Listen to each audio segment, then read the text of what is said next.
it was interesting to me watching the reactions to George Floyd and all of the murders of Black people in the country, all of the things that have been caught on video in recent time, and to see how corporate America reacted after George Floyd was killed. We the first day passed, and I looked around. Not much was said. Some more time passed. I joined more conference calls, and not a peep about it.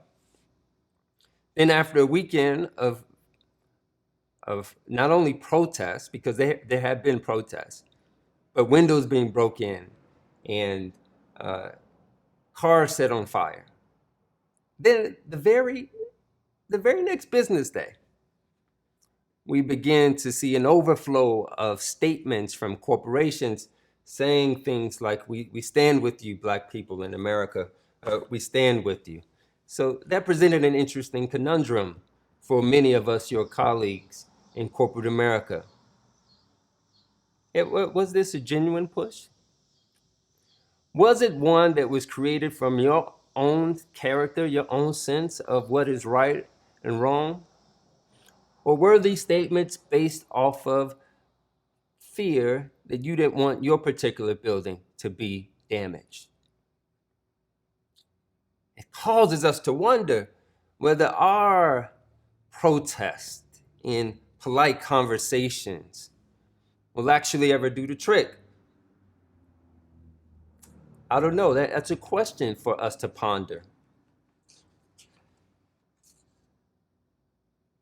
And that's not just a question that I pondered. We also pondered that in the legal world. Here's an example of an Above the Law article talking about what big law is saying about the unrest in the nation. And as you can see, 70 plus firms made comments about racial injustice. 70 plus firms. Let's look at an example of one of these. And this is taken from Above the Law. And apparently this is a message that was sent from one of the leaders of this firm to its community. And most firms made similar pronouncements, so there's nothing particularly unique about this one, but the basic elements are there. We understand that the community is experiencing profoundly disturbing events. One clause is interesting here, but it's not dissimilar from other statements. Under the burden of social distancing, many are feeling isolated with an overwhelming array of emotions. So we're emotional. Then it talks about the shocking video of George Floyd. The next paragraph, in this moment of growing strife and polarization, it's essential that we support each other with empathy and respect and kindness. As a firm, we will continue to do our pro bono efforts, our philanthropy, expanding our partnership with certain civil rights organizations, and giving $100,000 to the NAACP Legal Defense Fund. And the last paragraph to me is most interesting because this reflects a common view by many of our law firms and corporations. But it says, we stand with those who seek to shine a light on injustice and make real the promise of more perfect union. We hope for peace and healing for all of our communities.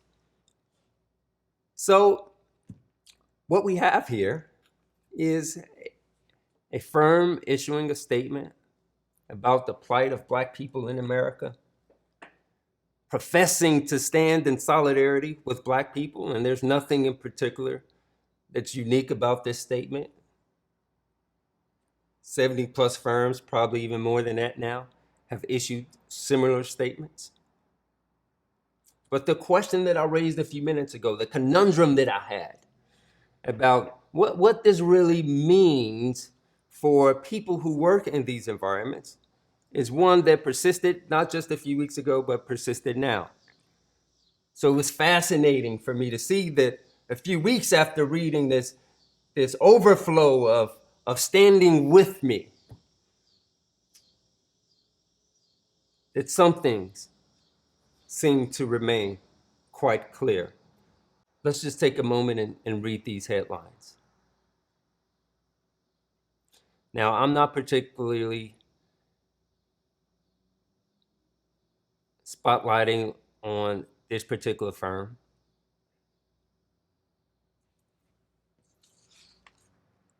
It was just in the headline, so I went to find its statement, because every firm is in the same boat. If you look at the second headline, it says that the AmLaw 100 firms with no Black partners. This wasn't the only firm. It's not the only firm. In 2020, we have law firms with 0 Black partners. 0 Black partners. So the question is, how much have things really changed? So I hearken back to the conversations with my mother and my grandmother about their experiences with segregation in the South, with separation, with the fact that they were locked out of so many opportunities. And it didn't take laws or formal policies for them to feel that way. My grandmother couldn't read. She didn't have to read statutes for her to figure out that she didn't belong. The impact was there. We have a fancy word for it in the legal community. We call it disparate impact. It was there regardless of what the legislation said, regardless even of what perceived intent was. So I have a question, and it's going to sound a little jarring for me to phrase it this way, but I want to phrase it anyway. Is it fair to say that many of our law firms, much of big law, consist of segregated institutions,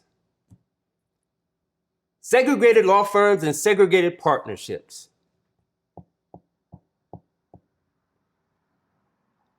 Room after room, meeting after meeting, decision after decision, where in the room there are no Black people at all whatsoever. Is it a fair assessment to say that a law firm that's been around for decades or hundreds of years can exist in 2020 without any Black partners